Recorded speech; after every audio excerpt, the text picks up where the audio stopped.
Welcome to the Making of Me podcast, where we explore the defining moments that shape who we have become. Today, I'm joined by Ronni Landeck, a leadership coach, resilient strategy, and advocate for sustainable success without burnout. Ronni help high achieving women lead with confidence, clarity, and purpose. Her journey is deeply rooted in learning, responsibility, resilience, and mindset early in life.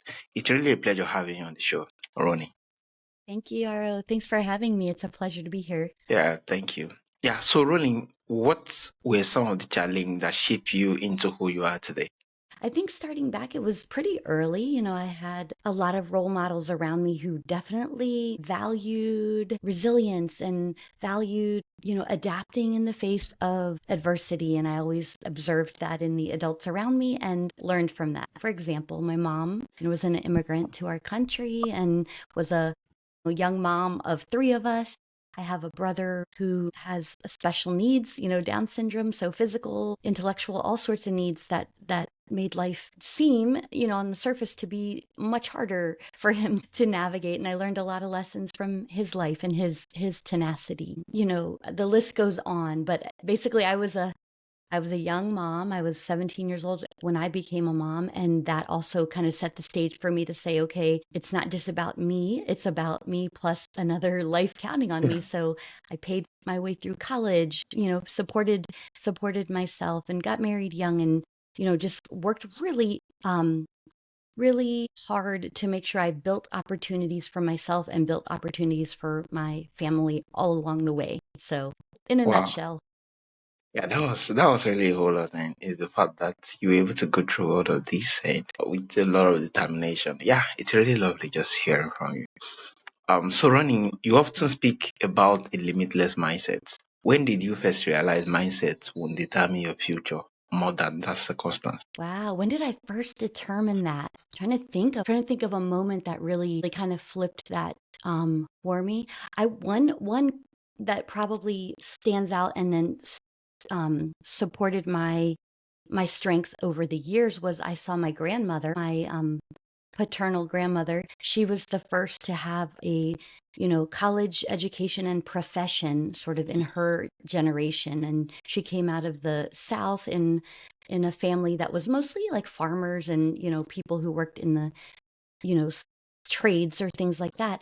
And she got went to Cleveland, had her teaching career, and I really just loved her. I loved her commitment to having a career, something that was hers, that Yeah. she was passionate about and proud of. And she was probably the first example of that I took note of. And I realized she didn't limit herself to what maybe had happened in her generation or the generations before her. She took the lid off and said, what do I see as my contribution in my lifetime? And let's go. And she did it. So I think she's a really salient example in my brain that she pops up all the time in my thinking and keeps me sometimes putting one foot in front of the other when things aren't always going smoothly. Yeah.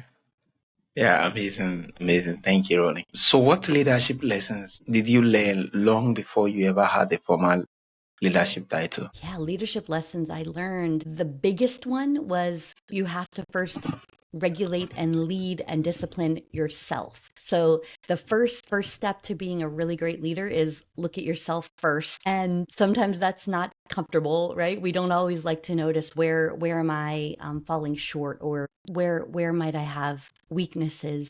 But the good side of that is we also inherently all have strengths that are our natural tendencies. If anyone's listening and they're thinking, like, what are my strengths naturally? There are a lot of ways to figure this out. I love assessments. One of them that I always recommend, it's called VIA, character strengths. It's free to do that one. It comes out of the positive psychology research. It's really well respected. So anybody listening should try that one. And I'm happy to talk to them about what their results are if they ever want to talk about it. I love looking at strengths, but also knowing, let's see, you asked leadership, start with leading yourself. And then also, I think finding out how you can always learn and apply new frameworks, new strategies, new skills, and obviously upgrading your mindset so that you are, again, looping back to your other question, limitless in your positive impact. And it's just not just the people who are answering to you as a leader, but it's your whole organization. It's your community you live in. It's the next generation that we're leaving this planet for when we're not here anymore. So it goes way beyond just, did I have a good speech at the meeting? It goes way beyond that. Yeah, amazing. Thank you so much. I think it's very lovely the way you actually like start with. You make reference of, yeah, you have to first regulate and discipline yourself. And a whole lot of assessment you just make reference of just people, being that as a leader, knowing your strengths and knowing your weakness is very, very key to actually lead, right?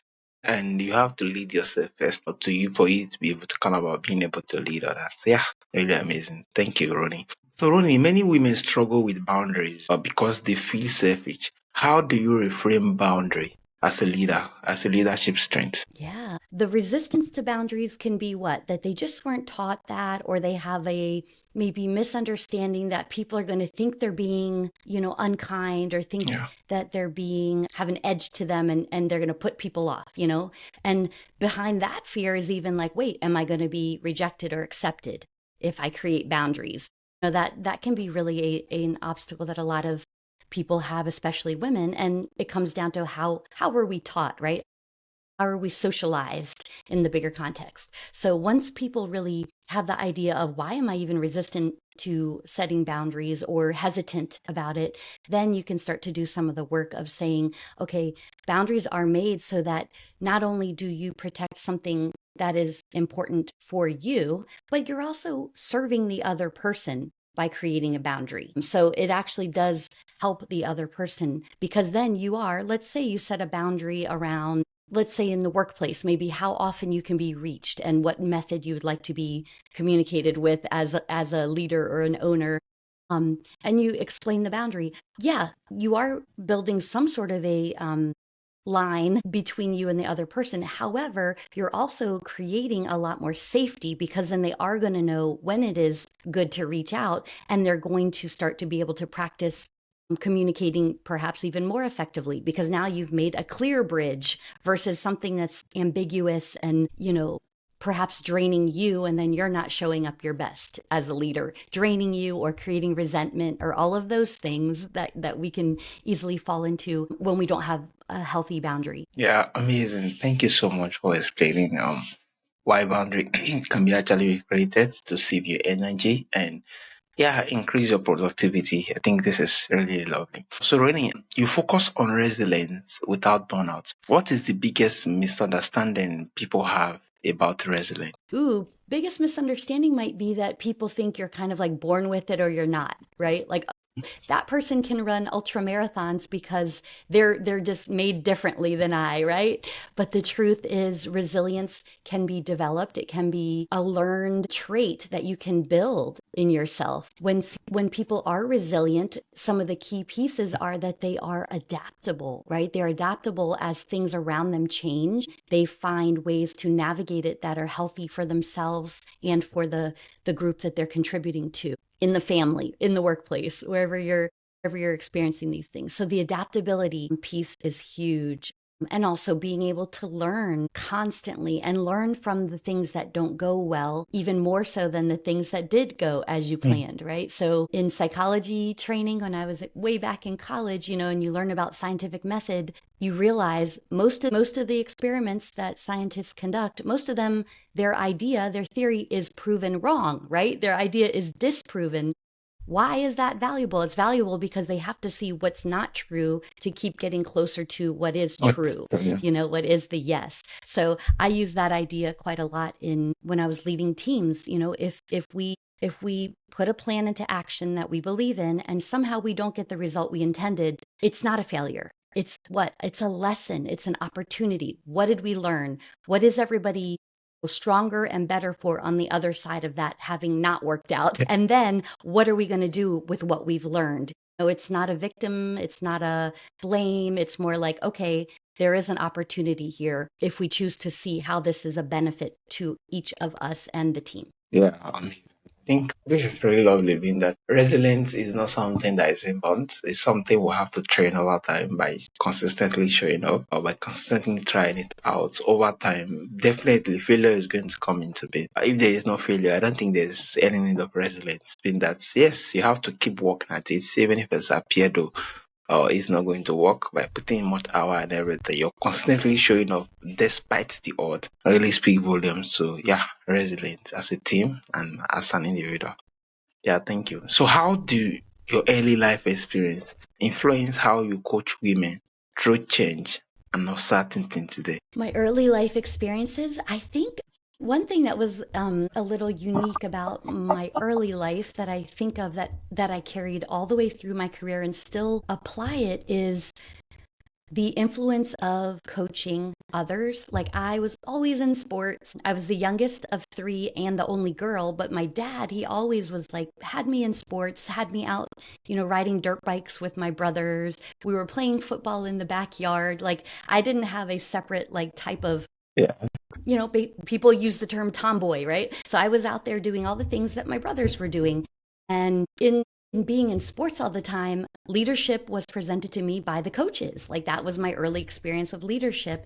And I also would assess, like, hey, this coach I like working being under. This other coach, it's fine, it's no problem. But the ones that really stood out, I always was gleaning information like what was it that made that coach able to motivate, able to bring us together, able to level us up. The positive traits that made the intended goal happen, right? We win and we have a good time winning, or we learn something about ourselves while we're playing the sport. So I applied those principles in business when I had responsibilities. I had my first like management leadership role. I was 21 years old, and I can tell you I didn't know what I was doing as a leader. So I Well, had to pull from examples. I had to pull from examples in my life, and it was coaches, was maybe a manager at the restaurant I worked at when I was like 15 years old. This manager got things done, and people respected him. So I'm like, okay, what was it that he did that I want to emulate right now and apply to this role I find myself in. So I think just all the hands-on learning in my childhood, I wasn't, it wasn't like a pampered childhood. It was kind of like get stuff done and be responsible for yourself in many ways kind of childhood. It taught me to be gritty and apply what you know. And then if it works, double down on that. If it doesn't work, get some new knowledge. Always learn, always learn. So I think I always had that hunger to grow and improve myself because I knew it was going to be better for my family, for my future, generations behind me. I have three children, I have two grandchildren, and I always have that in mind as I'm working, even to this day. I reinvented my career at age almost 50 and started coaching full time. So starting from the ground up again, and it's a big challenge, but it's one that I love, literally love it. So yeah. that's how I'm here meeting amazing people like you. Yeah, amazing. Thank you so much. I think this is really lovely, being that Thank you. you're able to kind of reinvent yourself and being resourceful while those processes were going on. Even as much as you don't know much, you're able to kind of dive deep and actually tap resources from what you have done before. Yeah, being able to kind of find some blueprint of what you could do different in those moments. It was really lovely just hearing it make reference of it. Yeah, thank you. So what pattern Thank you. did you see in high achieving women who are successful on paper but exhausted inside? Yeah. The pattern that is common is the focus on getting your significance, I would say, on achievements that others can recognize, and allowing that to have a lot of weight on how you make decisions, on where you spend money and how you spend your time.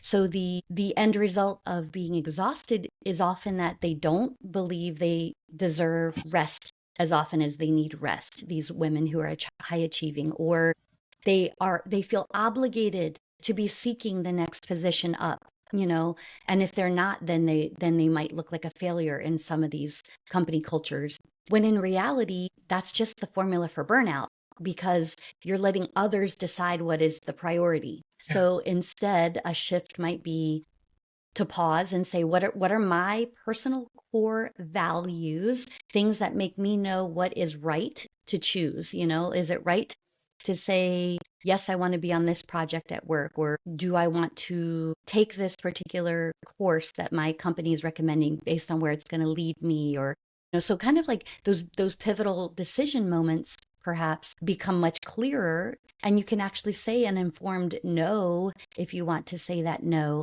if your values are really front of mind, clear, and guiding your decisions. And that's also the way that you can decide um, how much of myself do I want to contribute or allow to be given to my work compared to some other things that really do fill me up and give me a sense of joy, peace, that inner calm. Yes, work is stressful, but is it meant to take over 99% of your attention and energy to the detriment of other things that bring you joy?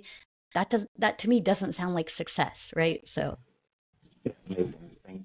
So lastly, for women listening who actually feel overwhelmed but capable of more, what is the first inner shift she need to make? if she believes she's capable of more and she's maybe already doing well, but feels like there's a lot more ahead that is untapped, you see this in the form of, hey, I'm hitting the glass ceiling, or I'm getting passed over, and, things that once worked in my career that made me feel engaged in my growth and career and my company, perhaps they no longer are making me feel engaged and excited, and that I'm growing on the inside as well as growing my path. I think that's a big red flag moment. Don't just like ignore it and put it to the side. Like really take some time to talk to a coach, or do some journaling, or both. You talk to a mentor who's not your boss. Talk to a Yeah. mentor about what you're observing. The inner shift is to decide that I have control, I have agency in the matter.